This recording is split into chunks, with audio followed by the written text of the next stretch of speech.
This Jocks 94.5 podcast is brought to you by Millennium Satellite and Video. Log on to msbnow.com. TV excellence everywhere. That's Millennium.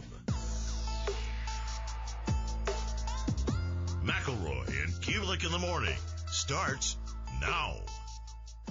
Welcome back in. McElroy and Cubelic in the morning. It is 8:20, Wednesday, August 13th, right here on Jocks.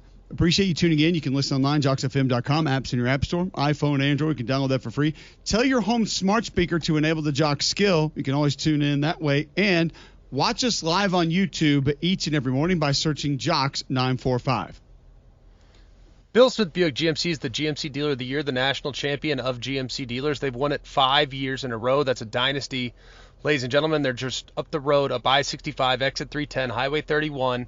You can be there in no time whatsoever, and you'll understand why it was worth making that short drive, because the deals they have on the lot are off the charts. Like a GMC Sierra, 1500 SLT, really nice vehicle, X31 off-road package, you name it. They got all the nice bells and whistles on this vehicle. You'd normally pay $67,000 or so. At Bill Smith, you're going to get it for around $53,000. $14,000 off the sticker. You can get an Encore GX. It's a Buick Encore GX, sporty, economical SUV, under $25,000. Other places you're paying nearly $30,000. So I'm telling you, the deals are incredible, and the service and the experience that you have working with Andy Cole and Jonathan Yeager is second to none as well. That's why 75% of their business is repeat customers, because you have a better experience when you shop with Bill Smith. So take the short drive up to Coleman. You'll be glad you did. You can also shop online, have it delivered right to your driveway at BillSmithBuickGMC.com. All right, let's go back to the Higginbotham hotline. Steve Robertson covers the Mississippi State Bulldogs here now to give us a camp update. Offensively, the situation going into last year, Steve, was Blake Shapen had to be healthy to make this offense go. We saw what it was with him and then without him, and it did get better without him. However, that quarterback no longer with the team. Where is this quarterback room right now for Jeff Lebby?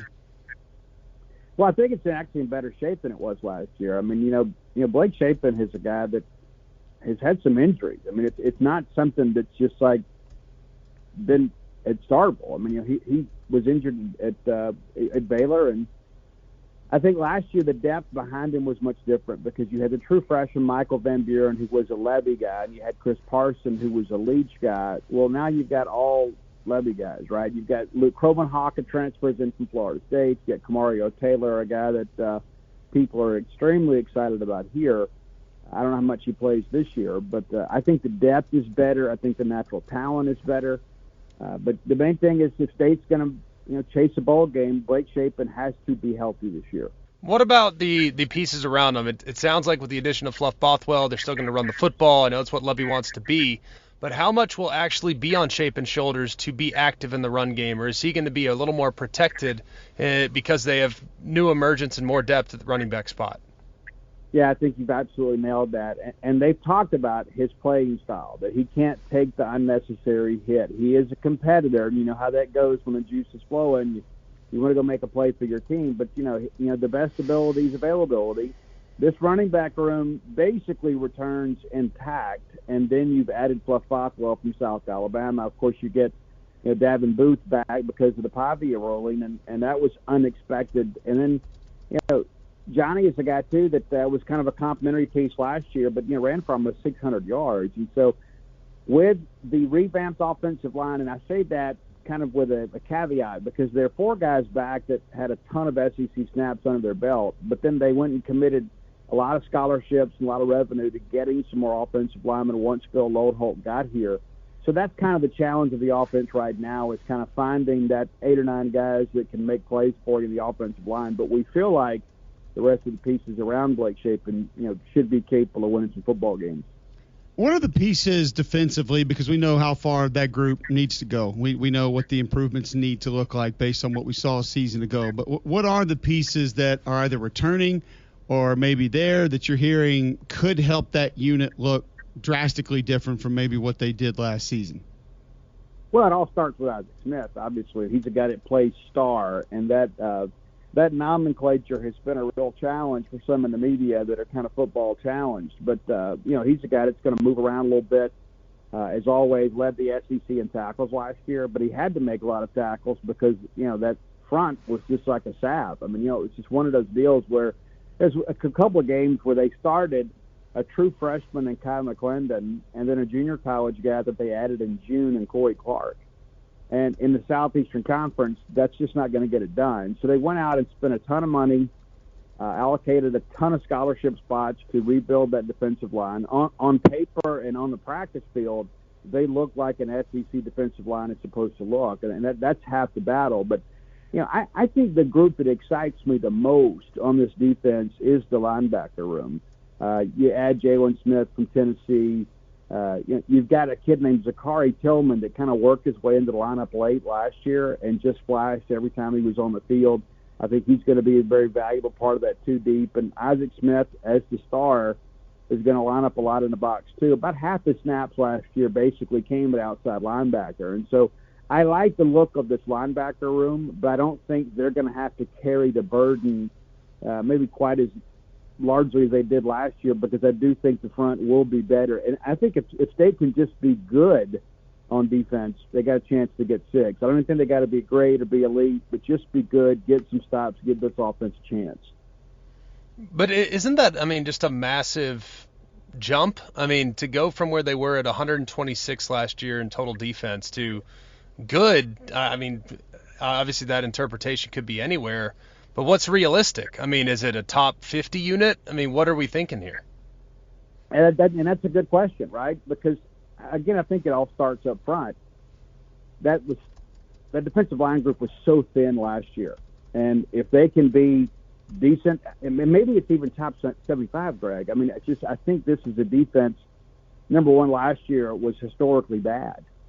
And so if they can just be an average defense in the SEC, then, I think some big things could happen. But, you're right. There's a lot of moving pieces to this. You bring in Vincent Dancy as a guy now to coach the edges and the outside backers to generate more pass rush. State had 10 sacks last year. And, a couple of those came in one game, and so it's just ridiculous to think that a program that's kind of been built on the running game and defense historically can't play better defense. And Coleman Hutzler's a guy that Levy absolutely stood behind him and brought in some pieces to help him. You bring in Mac McIntyre and Paul Rhodes as defensive analysts to help pretty much as needed.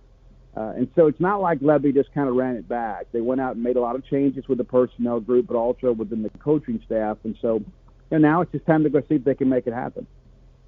Visiting with Steve Robertson, covers the Mississippi State Bulldogs. And what do you feel like Jeff Levy wants to change, wants to alter, wants to do differently this year? Is there anything schematically that maybe he looked at last year and feels like going into this year, we're going to handle this a different way? We're going to try to be different in this aspect of our football team, obviously, than just improving on being able to be better. Yeah, and that's interesting, too. One thing I'll say about Jeff Levy is, like last year, win, lose, or draw, like on Mondays, he was always kind of the same guy. Right, like there was just this even keel personality with him. The energy in the building was kind of the same. I know that he's a competitor and it gets to him if they lose, but he never really showed that with us. I don't know what he showed with the team, but there was just never this high and low type thing. We've had some coaches in the past that kind of talk to their players through the media. I never got that sense with Jeff last year, but I think the main thing with him is just having his quarterback, Blake, and Van Buren last year. I remember getting the phone call that Blake was out for the year, and I immediately said, well, there goes the season. It's over. It was already in bad shape. And then, well, that's it. So just let Michael Van Buren take his lumps, and then we'll see what happens next year. And then, of course, he's no longer with the program, which may end up being an addition by subtraction, because I think Coben Hawk is the guy that gives you a chance to win this year. But I think the whole thing with Jeff is just he's got to go out there and have guys buy into his vision. They played hard for him last year, even in defeat, but I think they've got to believe totally in everything that Levy is preaching in order for this football program to go forward. And he's a great human being. After all this program has been through, I remember talking to Mason Miller, who was former offensive line coach at State under Leach, and he's at Baylor now. And I remember calling him, telling him, hey, it's going to be Levy. And he said, this is what those kids need, because Jeff is a great human being. He said these kids need somebody to kind of love on them, but also to hold them accountable. And after all they've been through with Leach's passing and then the one-year Arnett experience, and things had to kind of settle. And that's what this football program needs, is some continuity and some consistency. And just to have maybe a normal year would be great. All right, Steve, before we let you go, health-wise, where is Mississippi State right now so far through fall camp? Yeah, they're a little bit guarded about that, as you know. But we have a few people that help us a little bit. But yeah, so far things look good. I mean, they've had a couple guys a little bit banged up. They do lose Kyle McClendon for the year back in the spring, and that was finally announced. At the opening of fall camp. But but by and large, the group looks to be good. I mean, the few times that we've been out there, we're always kind of monitoring to see who's in the yellow jersey and maybe who's not there. We begin to ask questions. But, so far so good. I asked Levy after the scrimmage on Sunday, where are you health-wise? And, of course, he knocks on wood, and he goes, right now we're healthy. And so, that's where the things look right now. And, we're getting ready to play a football game here in about 3 weeks down the road at Southern Miss, which, who knows what to expect down there. But Mississippi State's got to focus on Mississippi State. Go out there, run their schemes, and get back to playing Bulldog football. Absolutely. All right, appreciate the time, Steve. Great stuff. Always enjoy catching up with you. We'll do it again soon. Hey, man, take care. There you go. Steve Robertson covers the Mississippi State Bulldogs, joining us on the Higginbotham hotline. A couple of those things that he mentioned, that he referenced, talking about sort of retention of players. We know some of that productivity being gone for Jeff Lebby. But some of the guys that he was able to keep around, we'll talk about those here in just a moment. But first, I'll tell you about Gusty Goulas and the Gusty Goulas Group. When you need to get into a new home, there's one thing that you need to do. Call the Gusty Goulas Group, 205-542-1996. Go to GustyGoulasGroup.com today. You'll see more than 830 5-star Google reviews when you Google Gusty Goulas Group. Serve more than 3,000 home buyers and sellers in the Birmingham area. Also, since 2012, Gusty Goulas Group recognized both nationally and locally as Greater Birmingham, Alabama's #1 team in homes sold. Call them today. See what they can do for you. Brokered by eXp Realty, 205-542-1996, or go to Gusty Goulas Group and start packing. GustyGoulasGroup.com, and start packing. Saber, let's go to clip 18. Jeff Lebby. This is sort of just his thoughts on retaining players, keeping players inside your program. The retention piece of it, installs have been heavy. We've put a lot on them. We want to create some stress for them to see how they're going to respond. And as you can imagine, there's been some good and there's been some not so good. So a ton to clean up, ton of work to do. But again, our guys right now they're dialed into getting better. All right. Also, Jeff Lebby yesterday on the defense and where it's catching his attention here as of late. What I loved was, defensively found a way to create turnovers and some negative plays. And that for me was a great thing to see from the defensive side of the ball. Man, when they got their hands on the ball, made plays, created some huge momentum plays in the scrimmage. And that was good to see, and it was a unit. Kelly Jones had a score touchdown from 50, 60 yards out, which was great to see. And again, just guys making plays. We've talked about that nonstop. When you're in position to make it, and we got to make it. And so, again, we were far from perfect, but we've got a chance to build on that. All right, so that's Jeff Lebby out of Starkville updating us on Mississippi State just a little bit. When we come back, we'll go to Knoxville, we'll go to Columbia, South Carolina, we'll go to Fayetteville, Arkansas, and more. A little bit of Oxford, Mississippi to take you around the SEC right after this on Jocks. Go inside Jocks 94.5 on Jocks TV. Morning Jocks, Mac and Cube, 3-man front video simulcasts are presented by Bill Smith Buick GMC and Game Day Men's Health. Watch on the Jocks mobile app and YouTube by searching Jocks 94.5 TV.